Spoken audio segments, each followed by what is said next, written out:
"Who the hell let the cleaning staff into the executive suite?" The words, sharp as shattered glass, echoed across the silent, cavernous boardroom. Sterling Rhodes IV, heir to a century of Chicago steel and silicon, let the question hang in the air, a deliberate poison.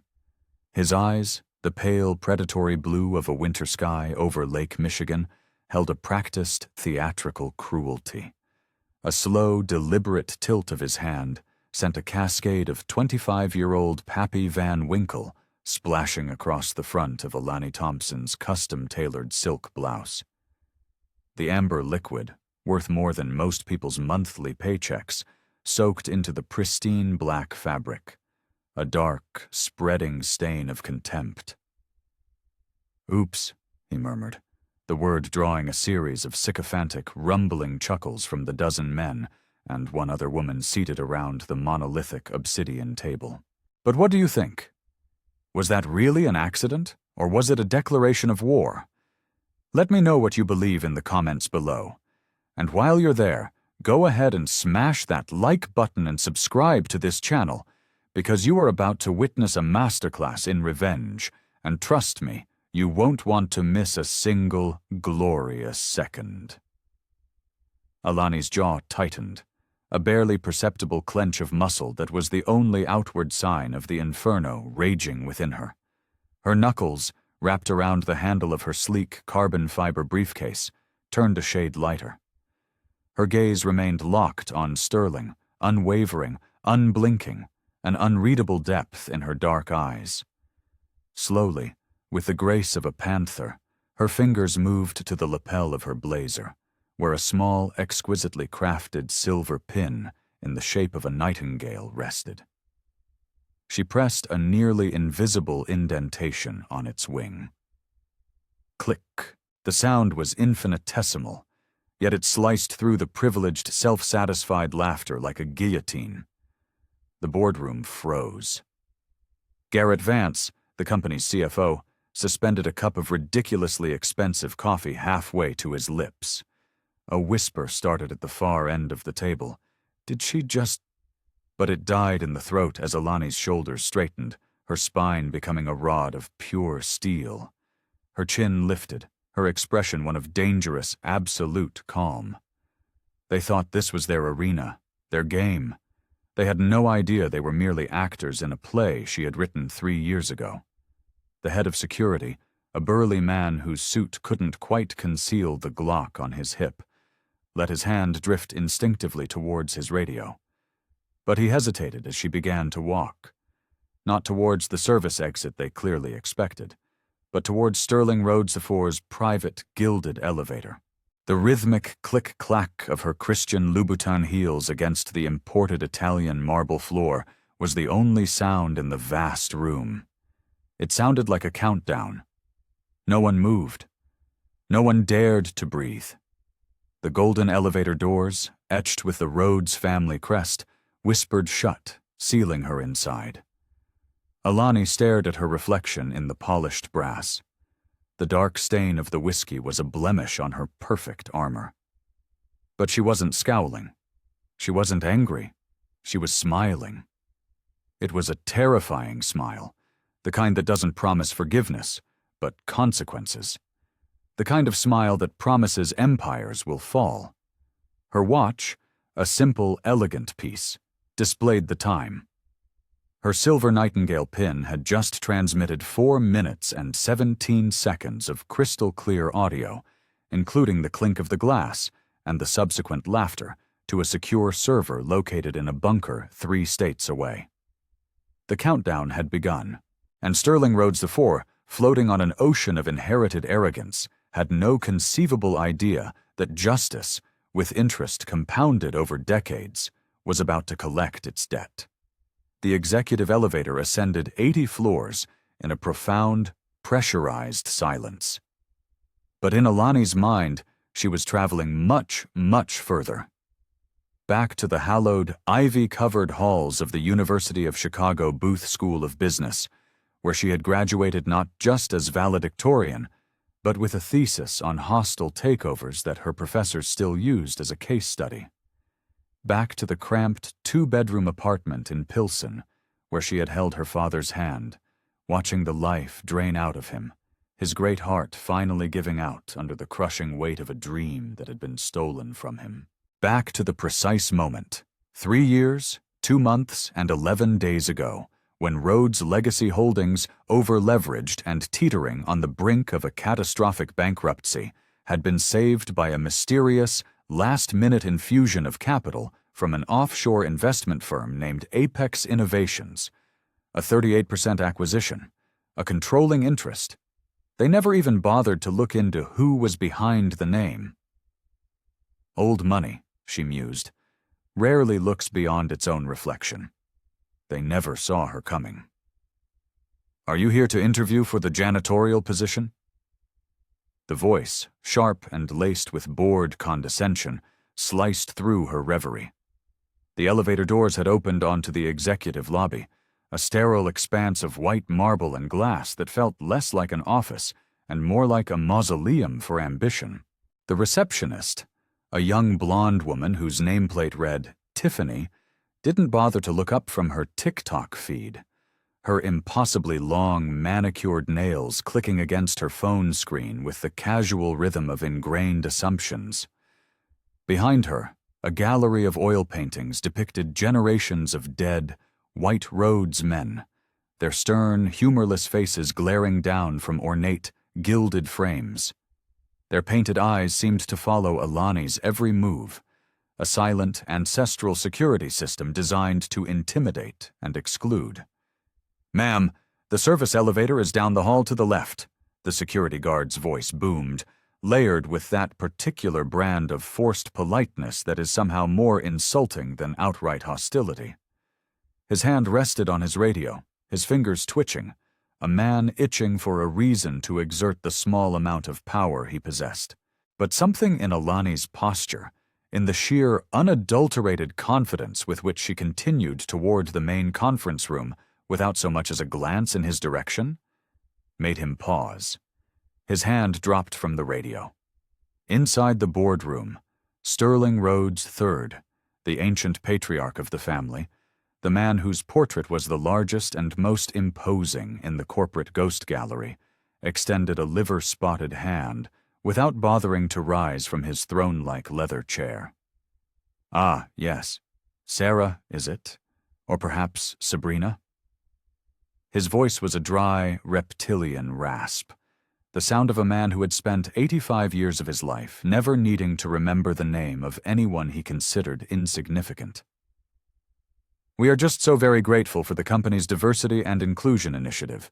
It brings us such enthusiastic new faces." Garrett Vance, the CFO, let out a wheezing chuckle from his seat at the obsidian table. His UChicago MBA pin gleamed on his lapel like a tiny, self-important shield. Now, Sterling, let's not overwhelm her. I'm sure the DEI team prepped her adequately, though perhaps we should stick to the simpler concepts today. He slid a single sheet of paper across the vast, polished surface.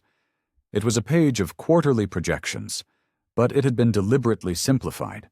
The numbers rounded, the complex financial terminology replaced with concepts a child could understand. It was an insult crafted by a committee. "Let someone with actual experience handle the granular data," added Eleanor Vance, the head of the legal department and Garrett's older sister. Her silver hair was pulled back into a bun so severe it looked like it could be weaponized. Her smile could freeze the whiskey that was still drying on Alani's blouse. "We wouldn't want any confusion about our core business model, sweetie." But Alani wasn't listening to their condescension. Not really. She was observing, documenting. Beneath the table, hidden from their sight, her fingers moved with silent, methodical precision across the screen of her encrypted phone. Each dismissive glance, each mispronounced name, each patronizing assumption was being logged, time-stamped, and categorized. Every microaggression was becoming a data point. Every insult was becoming evidence in a case they didn't even know they were building against themselves. From across the room, a pair of eyes met hers. Maria Flores, a mid-level operations manager who had been brought in to deliver coffee, was watching the exchange with a look of profound discomfort. Her face was flushed with a mixture of second-hand embarrassment and something far deeper. It was recognition. It was the memory of her own battles, fought in smaller rooms for smaller stakes against the same suffocating arrogance. When their gazes locked, Maria's hand moved, an almost imperceptible motion, toward the worn leather purse at her feet. Inside that purse, a single USB drive waited, a small plastic rectangle that held the digital equivalent of a stick of dynamite. Alani's phone vibrated silently with an incoming message. It was from Damian Cross, her legal partner, a former federal prosecutor whose downtown Chicago office overlooked Millennium Park from 50 floors up. Legal team is on standby. The clock starts now. 72 hours. The words appeared on the screen and vanished a second later, but their meaning burned itself into Alani's memory. Why don't we begin with a basic overview of market analytics? Sterling Rhodes IV interjected, his voice dripping with the kind of exaggerated patience one uses with a pet or a particularly slow-witted child. I'm sure you'll find it educational. The PowerPoint presentation began. Each slide was a masterclass in corporate gaslighting, a symphony of institutional deceit. Market share projections that defied basic mathematics, profit margins that seemed to exist in a dimension free from the laws of accounting, patent portfolios that conveniently omitted the most valuable intellectual property that had been developed and patented by Apex Innovations. But Alani didn't interrupt. She didn't correct their fabricated numbers. She didn't reveal the fact that she knew their balance sheets more intimately than they did. Instead, she watched. She waited. Her nightingale pin recorded every lie, while her adversaries dug their own graves, one condescending word at a time. They thought they were schooling the help. They had no idea she was composing their eulogy. The presentation clicked to slide number 17, and Sterling Ford's voice adopted the patronizing tone of a prep school headmaster explaining long division to a student on a scholarship. Now, I know some of these technical terms can be a little overwhelming, he said, circling a meaningless, brightly colored pie chart with his laser pointer. But just try your best to follow along.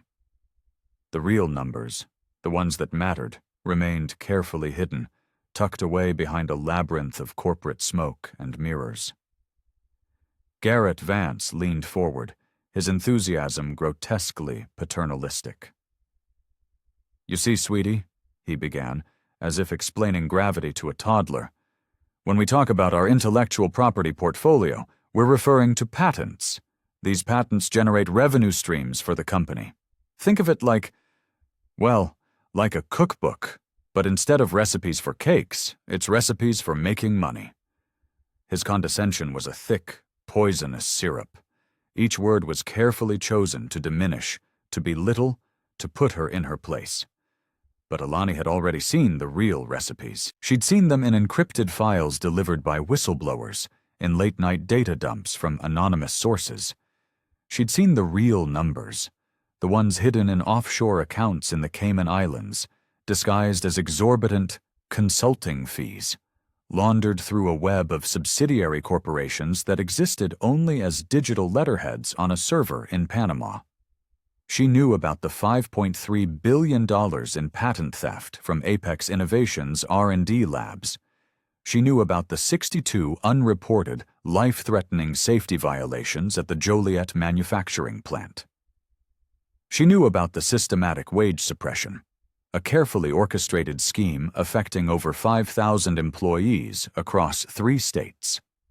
Her fingers moved silently under the table, cross-referencing each lie they told with the mountain of photographic evidence, internal memos, and audio recordings that would prove utterly devastating in federal court. Perhaps we should take a short break, Eleanor Vance suggested, her smile as sharp and cold as a shard of ice. Give our guest A moment to absorb all this complex information. The word guest was delivered with surgical precision, a verbal scalpel intended to remind everyone in the room exactly where they believed Alani belonged in their carefully constructed hierarchy. Sterling Rhodes III, the old patriarch, let his weathered face crease into something that might have passed for a grin. "An excellent idea, Eleanor." "Maria," he barked, not even looking at her, "why don't you give our visitor a nice tour? Show her the employee cafeteria, perhaps the gift shop. You know, somewhere more appropriate to her interests." The laughter that followed was uglier than the words themselves. It was the easy, cruel laughter of a dozen men in $1,000 suits, finding genuine, unadulterated amusement in their own barbarism. But Maria Flores did not laugh. Instead, she stood up with the careful, deliberate grace of someone who has spent a lifetime navigating minefields disguised as office spaces. "Of course, Mr. Rhodes. I would be happy to show Ms. Thompson around." The emphasis she placed on Ms. was subtle, but it was a clear and defiant act of rebellion that did not go unnoticed. "That's so thoughtful of you, Maria," Eleanor Vance purred, her voice laced with the particular brand of venom reserved for women who dare to show solidarity across class and racial lines. "I'm sure you two will have so much in common to discuss." As they exited the boardroom, leaving the hyenas to their laughter, Maria's hand brushed against Alani's with deliberate, unmistakable intent. The transfer was seamless.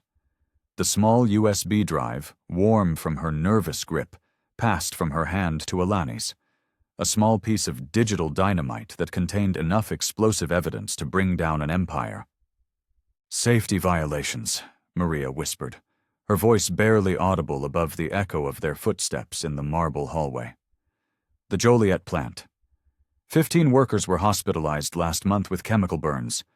Garrett Vance's accounting team buried it, classified the medical reports as a minor workplace incident." The doors of the main elevator closed, sealing them in a capsule of gilded conspiracy. Maria's professional mask finally crumbled, revealing the years of accumulated rage beneath. "They did the same thing to me when I first started 5 years ago," she said, her dark eyes burning with a fire that had been banked for too long. "Different boardroom, same script, same condescending bastards." Her gaze fell upon Alani, a mixture of fear and a dangerous, burgeoning hope. "But you're not like the others they've tried to push out, are you?" Alani's silver nightingale pin gleamed in the elevator's soft, golden light. She checked the time on her watch. "No, Maria," she said, her voice carrying the quiet, unshakable authority of someone who has spent years preparing for this exact moment. "I'm not. In fact, I think it's time they learned exactly who they've been dealing with." Back in the boardroom, Sterling Rhodes IV was already on his private, encrypted phone, his fingers flying across the screen as he composed a message to Senator Michelson, the same corrupt senator whose smiling photograph hung behind the head of the table, his arm draped chummily around Sterling Rhodes III at some exclusive fundraising gala. "We may need to apply some legislative pressure to our little diversity problem," he dictated to his voice-to-text assistant. Nothing illegal, of course. Just some strategic complications to remind certain people of their place in the world. Garrett Vance nodded enthusiastically, already performing a mental cost-benefit analysis of destroying a woman's reputation versus the potential legal exposure. "I have some old friends at the SEC," he chimed in. "They might be very interested in conducting a very, very thorough audit of Apex Innovations. It's amazing how many accounting violations you can find when you're properly motivated to look." Eleanor Vance's manicured fingers drummed a rhythm against the obsidian table, a sound like a distant funeral march. "And there's always the patent litigation route," she added coolly. "We have enough lawyers on retainer to bury her in discovery paperwork for the next 2 decades. She'll be bankrupt before she ever sees the inside of a courtroom." But none of them noticed the tiny pinprick of red light still blinking on the base of Alani's abandoned water glass, a seemingly innocent piece of high-tech surveillance that was recording every word, every boast, every casual admission of criminal intent. The Nightingale pin wasn't just a recorder, it was a command and control unit for a network of listening devices, and they had just provided more than enough evidence to ensure their own spectacular destruction. 50 floors below, in his own gleaming office, Damian Cross received a notification on his encrypted laptop. The message was simple. Phase 1. Overture complete. Commence Phase 2. Crescendo. The timer on his screen now read 71 hours, 58 minutes, and counting.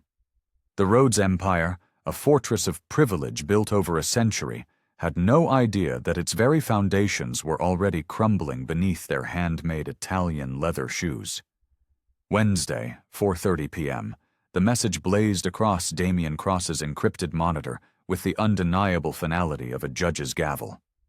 Crescendo is live. Target ETA, Friday, 2 p.m. Sing Nightingale. 72 hours. It was a ridiculously short amount of time to dismantle an empire built on a century of corrupt handshakes and protected by layers of legal and political immunity that only vast generational wealth can buy.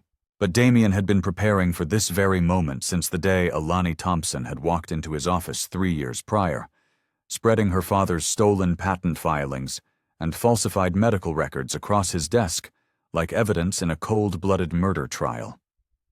Confirmed. Legal framework is locked and loaded, he typed back, his fingers moving with a calm, steady precision that belied the sheer magnitude of the operation they were about to unleash.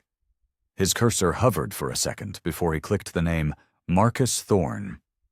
Judge Marcus Thorne, retired from the federal bench, a former Attorney General of the United States, and currently the most feared white-collar defense attorney in the country. He was the only man in America with enough raw gravitas to make the Securities and Exchange Commission, the FBI, and the Department of Justice move at the speed of light. The War Room, a secure, soundproofed suite of offices in the heart of downtown Chicago, assembled with the swift, silent efficiency of a special forces unit. Maria Flores, safely ensconced in a conference room with a direct, encrypted line, began uploading terabytes of data to a series of secure cloud servers. Her hands trembled slightly as she watched 5 years of meticulously documented evidence, a secret crusade she had waged in silence, stream across the fiber optic cables like a torrent of digital justice. There were the falsified safety violation reports that Garrett Vance's accounting team had buried under layers of fraudulent shell company invoices. There were email chains where Sterling Rhodes IV joked with his cronies about teaching the help their place. There were secret audio recordings from past meetings, captured on her own phone, where human lives and crippling injuries were dismissed as acceptable losses and manageable liabilities. Damian's forensics team, a collection of the best white-hat hackers and forensic accountants money could buy, worked through the night, their faces illuminated by the eerie glow of dozens of monitors. They were digital archaeologists, unearthing a lost city of corporate malfeasance. Every deleted email was recovered. Every hidden wire transfer was traced through a labyrinth of offshore banks. Every shell corporation was mapped, with the clinical precision of a surgeon dissecting a malignant tumor. The $88 million tax evasion scheme unfolded on their screens like a detailed roadmap to federal prison, each wire transfer and falsified invoice providing irrefutable, time-stamped evidence of criminal intent. Thursday morning broke over Chicago, the sun glinting off the steel and glass towers of the Loop, carrying the promise of a long overdue reckoning. A flood of legal injunctions began to flow from Judge Thorne's prestigious law firm, a veritable tidal wave of legal force. Asset freezes, document preservation orders, emergency motions, all were filed simultaneously, landing on the desks of federal judges across the district before their morning coffee had even had a chance to cool. The formal SEC investigation request, penned by Thorne himself, carried the weight of a man who had once been the nation's chief law enforcement officer. It wasn't a request, it was a command. 15 workers hospitalized. Maria's voice crackled over the encrypted speakerphone in the war room. It was thick with emotion as she read from the original medical records, documents the road's corporate physicians had been ordered to alter and destroy. Severe chemical burns to the lungs and skin. Vance's team officially classified it as a seasonal flu outbreak to avoid having to file a report with OSHA and pay the fines. Each word she spoke was another nail being hammered into the coffin the Rhodes family had unknowingly built for themselves, one monstrous lie at a time. But 80 floors above the city, in his marble-clad sanctuary, Sterling Rhodes IV remained blissfully, arrogantly unaware that his world was being systematically dismantled in real time. He leaned back in his leather throne, a smug smile on his face as he dictated another message to Senator Michelson. The diversity problem is proving more persistent than anticipated, he typed. May require some more creative, off-the-book solutions to remind certain people of their place in the natural order of things. The senator's reply was almost instantaneous. Legislative options are always on the table. Committee assignments can be very flexible. Let's discuss the details over a round of golf this weekend at the club. Garrett Vance strode into the boardroom with the self-satisfied swagger of a man who had just successfully calculated the precise cost-benefit analysis of destroying a human life. My contacts at the SEC are confirmed, he announced, beaming. They are extremely interested in conducting a comprehensive, top-to-bottom audit of Apex Innovations. It's truly amazing how many regulatory violations can suddenly surface when you know exactly where to look. His UChicago MBA pin caught a ray of morning sunlight, glinting like a tiny, sharpened sword, polished and ready for a corporate bloodletting. Eleanor Vance's perfectly manicured fingers tapped out a silent, rhythmic beat on the obsidian table, a death march in miniature. The patent litigation team is on full standby, she reported. We can bury her in legal fees for the next 2 decades. The discovery process alone will cost her tens of millions. She'll be ruined. Her smile could have frozen champagne at room temperature, but none of them noticed the tiny red light, still blinking patiently on the base of Alani's water glass. Nor did they have any idea that their voices, carried through the building's sophisticated ventilation system, were being picked up by a series of strategically placed recording devices that Damien's team had installed weeks ago, disguised as smoke detectors during a routine, scheduled maintenance visit. Every casual admission of their criminal conspiracy, every arrogant boast, was being captured in crystal-clear digital audio, time-stamped, and encrypted with military-grade security protocols. A flicker of doubt, a momentary crack in his armor of arrogance, crossed Sterling IV's face. It was the first time in his life he had ever questioned himself. Did we perhaps go too far with the cleaning staff comment? The question hung in the rarefied air for exactly 3 seconds before Garrett Vance's dismissive laugh cut through the tension like a scalpel. Don't be ridiculous, Sterling. She's just another entitled affirmative action hire playing the victim card. We own this company. We own this building. We own half the judges in the Southern District of New York. What's she going to do? Sue us? The laughter that erupted around the table was deep and heartfelt. It was the laughter of untouchable men. It was laughter that would sound particularly exquisitely hollow when played back to a jury in federal court. Thursday night, the media dossiers compiled themselves with terrifying algorithmic precision. Seasoned financial reporters at the Wall Street Journal and the Chicago Tribune received anonymous encrypted emails containing tips backed by a mountain of irrefutable forensic accounting evidence. Investigative journalists at ProPublica found unmarked USB drives in their mailboxes containing audio files and internal corporate documents that read like a step-by-step manual for institutional racism and criminal negligence. Civil rights attorneys at the ACLU and the NAACP from Chicago to Washington, D.C. Ours woke up to find their inboxes filled with enough evidence to fuel a generation of class action lawsuits. Damian Cross's phone buzzed with a relentless stream of updates. Asset tracking complete. All offshore accounts located and frozen. Criminal referrals filed with the DOJ. Congressional inquiry initiated by the House Oversight Committee. International banking cooperation secured via Judge Thorne's contacts at Interpol.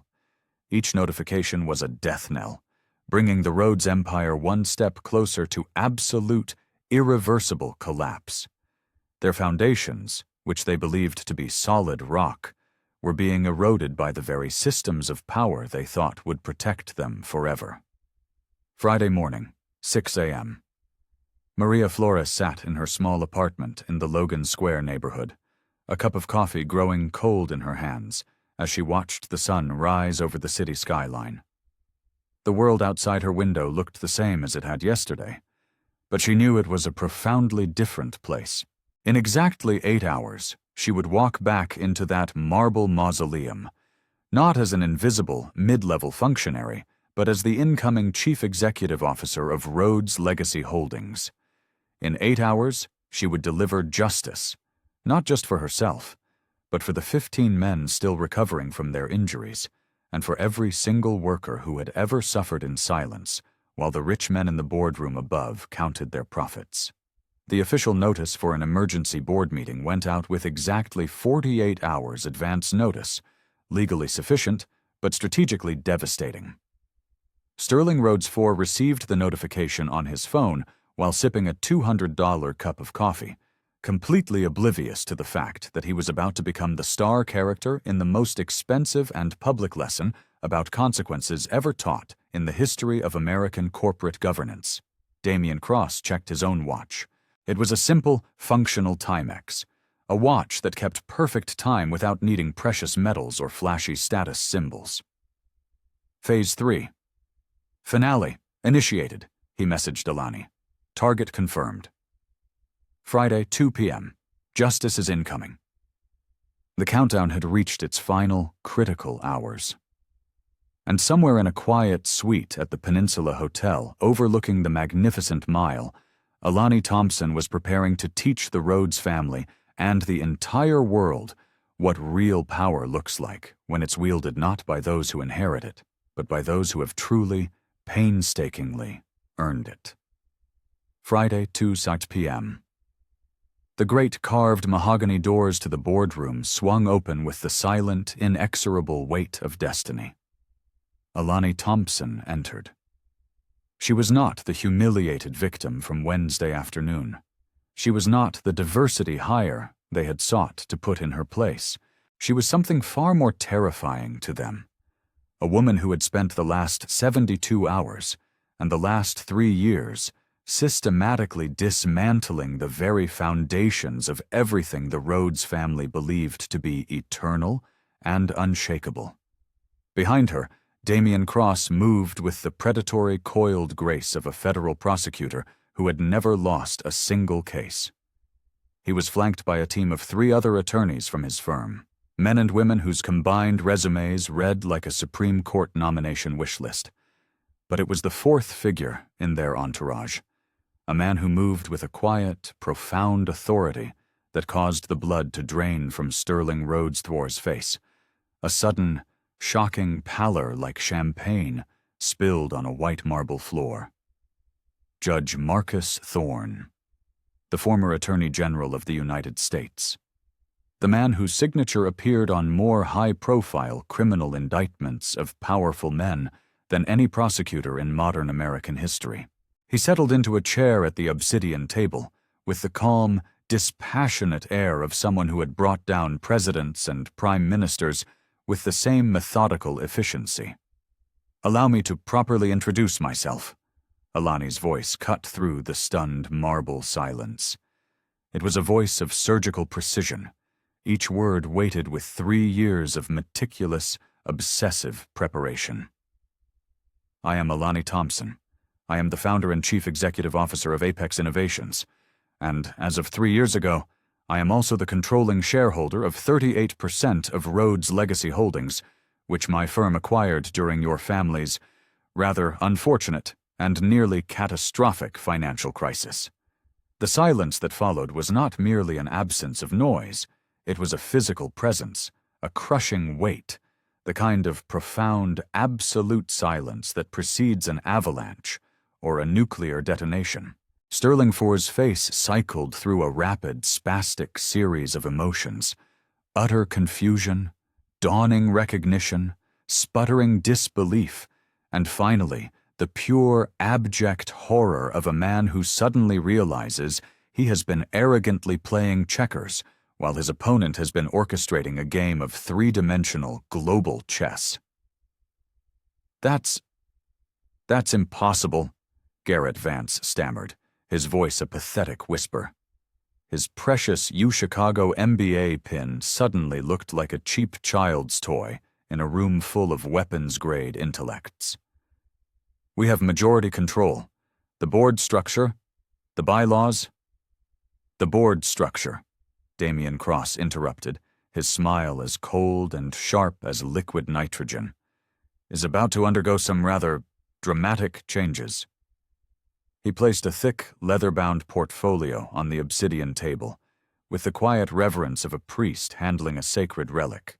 Ladies and gentlemen of the board, he announced to the room, I present to you comprehensive, irrefutable documentation of criminal conspiracy, racketeering, massive tax evasion, felony patent theft, dozens of OSHA violations resulting in grievous bodily harm, and a pattern of systematic civil rights violations spanning the last 7 years. A series of USB drives appeared on the table, laid out like digital dominoes, ready to fall. Each one contained enough evidence to utterly destroy a career, a reputation, and a legacy that had been built on generations of carefully curated, fiercely protected privilege. And then, a new figure stepped forward. Maria Flores. She was no longer the frightened, invisible middle manager who served coffee to men who never bothered to learn her name. She slid the drives across the polished wood, one by one, to the assembled board members, her movements filled with the newfound confidence of someone who has finally, after years of silence, found their voice. Felony safety violations at the Joliet manufacturing plant, she announced, her voice clear and strong, carrying the weight of the 15 hospitalized workers whose agony had been reduced to a mere line item on Garrett Vance's quarterly reports. Theft of intellectual property totaling $5.3 billion, stolen directly from Apex Innovations' research and development labs. Tax evasion, facilitated through a network of offshore shell companies in the Cayman Islands, amounting to $88 million over the last 3 fiscal years. The moment of full, horrific realization finally struck Sterling Rhodes' Totor like a physical blow, a freight train loaded with consequences. This was all a setup, he choked out, his voice cracking like his great-grandmother's antique china hitting the marble floor. The entitlement of a lifetime, the arrogance of 4 generations, dissolved into the terrified, pathetic whimper of a man who, for the first time, understood that actions have consequences, even for people like him. You planned this, Sterling, Alani responded, her tone as cold and precise as a surgeon's scalpel removing a malignant tumor. Every racist comment you made, every casual, dismissive insult, every single moment that you and your executive team treated human beings as expendable assets in your personal, pathetic board game, I didn't plan it. I simply responded appropriately. Eleanor Vance's carefully constructed facade of manicured, iron-willed control crumbled like ancient parchment exposed to the sun. But Senator Michelson, she sputtered, her words trailing off as Damian produced a tablet and slid it in front of her. Displayed on the screen were federal arrest warrants, her own name printed in the stark official font of the United States government. Our legal protections, the immunity guarantees. Senator Michelson.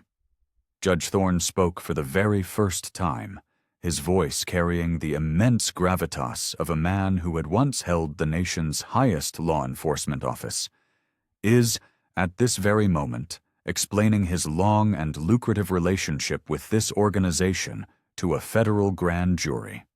His cooperation, I must say, has been illuminating. The vote began. It proceeded with the mechanical, inexorable precision of a Swiss timepiece.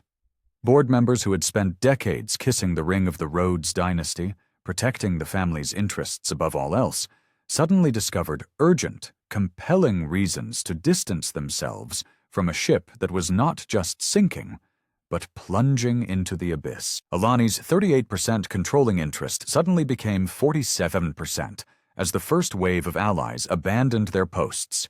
47% became 62% as the raw, primal instinct for survival overrode decades of loyalty. 62% became a staggering 89% as the final, terrified holdouts realized that their only path forward was to side with the future, not the toxic, criminal past. Motion to remove the Rhodes family and their appointed executives from all corporate positions, effective immediately, Damien announced, his voice carrying the somber finality of a funeral director. All in favor. Hands shot up around the table like a forest of white flags of surrender. Sterling Rhodes IV stared at the unanimous vote with the vacant, uncomprehending expression of a man watching his own public execution. His pale blue eyes reflected the cold, fluorescent lights of the boardroom like ice on the verge of shattering. Motion to install Ms. Maria Flores as Chief Executive Officer, effective immediately. More hands. More surrender. More justice, served cold and at room temperature, in a marble mausoleum that now reeked of old money and even older sins. Sterling Defoe's final words were a pathetic gasp, the last rattle of a dying dynasty, choked with a generational entitlement that was collapsing under its own immense moral bankruptcy. "You have no idea what you've done," he whispered hoarsely. "The connections we have, the power structures we control." "Had," Alani corrected him, and for the first time, a genuine smile touched her lips. It was a smile that could melt steel or freeze the stars, depending entirely on which side of history you were standing on. "Past tense, Sterling. You had power. Now, what you have are federal charges, frozen assets, and approximately 48 hours before your mugshot appears on the front page of every major newspaper in America."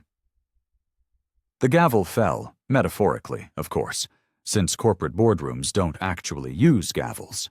And with that silent fall, an empire built on privilege, protected by corruption, and sustained by the vile, unspoken belief that some people are simply too rich and too powerful to ever face consequences, finally came to an end. Maria Flores rose from her chair. She was no longer a victim. She was no longer invisible. She was no longer silent. "My first act as CEO," she announced, her voice carrying across the marble walls that had never before heard words like these, "will be to establish a $50 million fund for worker safety improvements and full compensation for all victims of this company's negligence. My second act," she continued, her voice growing stronger, "will be to implement a mandatory 40% diversity requirement for all leadership positions, effective today." The transformation was complete. The system hadn't just been challenged. It had been systematically and brilliantly dismantled, and then rebuilt from the ground up, with justice as its new, unshakable cornerstone. Outside the 80th floor windows, the city of Chicago continued its relentless, beautiful march toward tomorrow, completely unaware that history had just been rewritten in a boardroom where whiskey once stained a silk blouse and racist slurs once echoed off cold, unforgiving marble walls. The perp walk began at precisely 4:47 p.m. Federal agents escorted Sterling Rhodes IV, his hands cuffed behind his back, through the very same marble lobby of his family's tower, where he had deliberately humiliated Alani Thompson just 72 hours earlier. The whiskey stain on her blouse had long since been professionally cleaned, but the stain on his family's legacy would follow him to federal prison and haunt his name for generations to come. A horde of photographers captured every ignominious step of his descent, from corporate royalty to federal defendant, their cameras clicking like 1,000 digital typewriters, all composing the final, damning obituary of old money privilege. Bradley Morrison's UChicago MBA pin gleamed one last time under the harsh, unforgiving fluorescent lights of the federal courthouse as a pair of cold steel handcuffs replaced his platinum cufflinks. The man who had once callously dismissed human suffering and crippling injuries as acceptable losses now faced 18 months in a minimum security prison and was ordered to pay $5.3 million in personal fines, a number that, by some poetic coincidence, exactly matched the value of the patents his accounting team had helped steal from Apex Innovations. Victoria Sterling's silver hair, once pulled back into a bun so tight it could cut glass, now hung limp and defeated around her shoulders as she signed the plea agreement that would keep her out of federal prison in exchange for her full and complete testimony against the now disgraced Senator Michelson.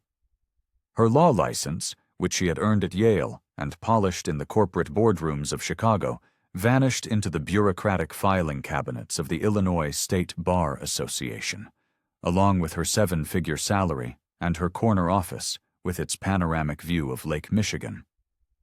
But it was the quiet, profound transformation of Maria Flores that truly rewrote the narrative of justice in America. 6 months after being dismissed as just another diversity hire, she stood behind the mahogany podium in the grand lobby of the newly renamed Apex Flores Tower. She was there to announce the company's revolutionary new commitment to worker safety, and she spoke with the unshakable authority of someone who has crawled through the burning wreckage of systemic oppression and emerged, not just intact, but stronger and more determined on the other side. Effective immediately, Maria's voice rang out, echoing through the marble lobby where the dour oil paintings of dead white men had been taken down and replaced by vibrant portraits of civil rights leaders, pioneering labor organizers, and the ordinary, hard-working men and women whose sweat and sacrifice had actually built the company from the ground up. Rhodes Legacy Holdings, now operating as Flores Industrial Solutions, will invest $50 million in comprehensive safety upgrades and technological overhauls across all of our manufacturing facilities. The check presentation ceremony took place in the very same boardroom where whiskey had once dripped from Italian wool. The families of the injured workers, men and women who had spent years fighting a losing battle against armies of corporate lawyers and intransigent insurance companies for basic medical coverage, received compensation that, for the first time, acknowledged their humanity instead of just calculating their suffering on a quarterly profit and loss statement.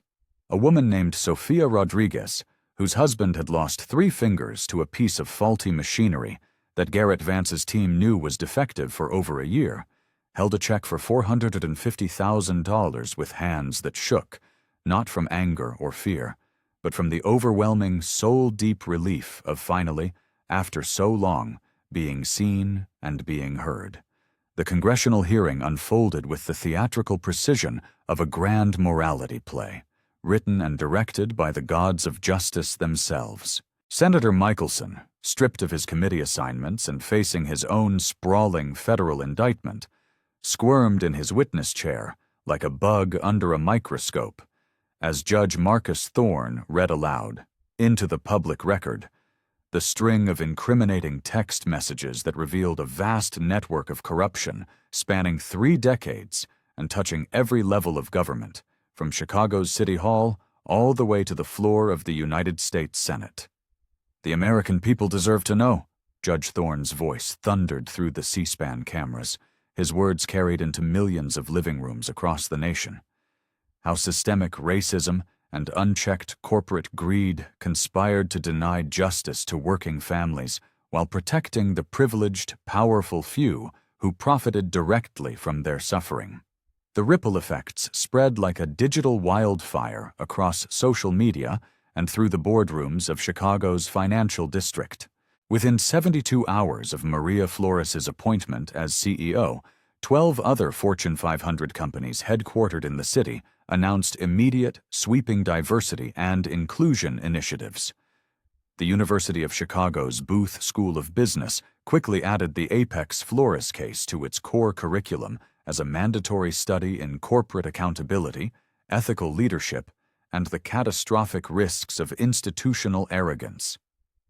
But perhaps the most powerful and poignant transformation of all occurred in a small, quiet cemetery in Pilsen, where Alani Thompson knelt beside her father's simple granite headstone on a crisp, golden October morning, 6 months after the Rhodes Empire had crumbled into dust. The marble was still warm from the morning sun as she placed a bouquet of fresh flowers beside the small, folded American flag that recognized his service in Vietnam. A service that had meant absolutely nothing to the corporate executives who had stolen his life's work and destroyed his health with their discriminatory and predatory practices. "The system changed, Dad," she whispered to the unfeeling granite that bore his name, her voice carrying on the autumn breeze that rustled through the grass, still wet with morning dew. "We changed it, not just for me, and not just for you, but for everyone who comes after us. Maria's running the company now, and she's making sure that no worker ever has to suffer the way you did." The wind carried her words across the rows of headstones like a prayer, ascending to whatever heaven receives the souls of good men who died fighting injustice with nothing but their own quiet dignity as armor. The newly established Thompson Foundation Scholarship Program announced its first class of recipients on the 1-year anniversary of that infamous whiskey spill. 50 brilliant, ambitious young people of color would be attending the University of Chicago's Business School, with their full tuition and living expenses covered by the very money that had once funded the Rhodes family's discriminatory empire. Each scholarship award bore a small engraved plaque. "In memory of all those who suffered in silence, and in honor of all those who will now speak truth to power." Sterling Rhodes IV's final, pathetic humiliation came not in a federal courtroom, but in the sterile, impersonal employment office of a mid-tier consulting firm, where, at the age of 58, he applied for an entry-level analyst position. The young black woman conducting his interview, a recent MBA graduate from Northwestern whose own grandfather had cleaned toilets in the very same building where Sterling once held his board meetings, asked him to explain the significant gap in his employment history, with the polite, professional courtesy one reserves for former convicts and disgraced public figures. "I was involved in some legal complications," he mumbled, his voice carrying none of the imperial, room-silencing authority that had once crushed careers and ruined lives. The profound, cosmic irony of the situation was completely lost on him, but not on the universe, which, every once in a while, remembers to balance its scales. The auction of the Rhodes family estate, a sprawling, obscene mansion on the shores of Lake Michigan, drew crowds of reporters, photographers, and curious onlookers. They all watched as Alani Thompson, in a final, decisive act, outbid a consortium of real estate developers and hedge fund managers for the property.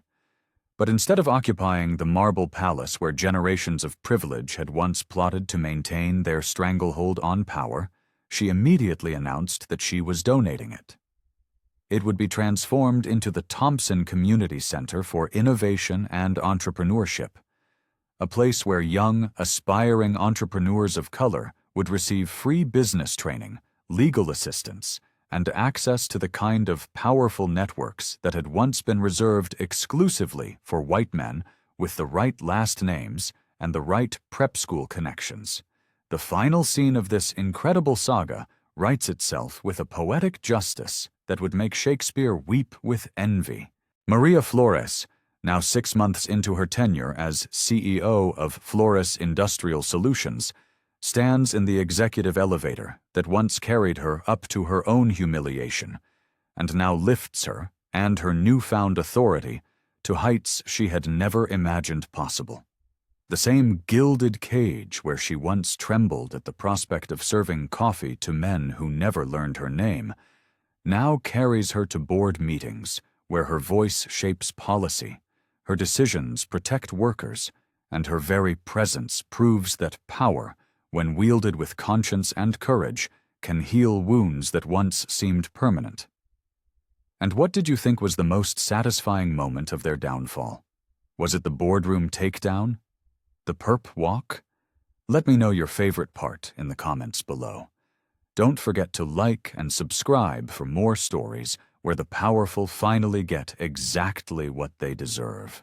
Until next time, remember that justice isn't just some abstract concept. It's a choice, it's an action, and sometimes it's the most powerful weapon of all.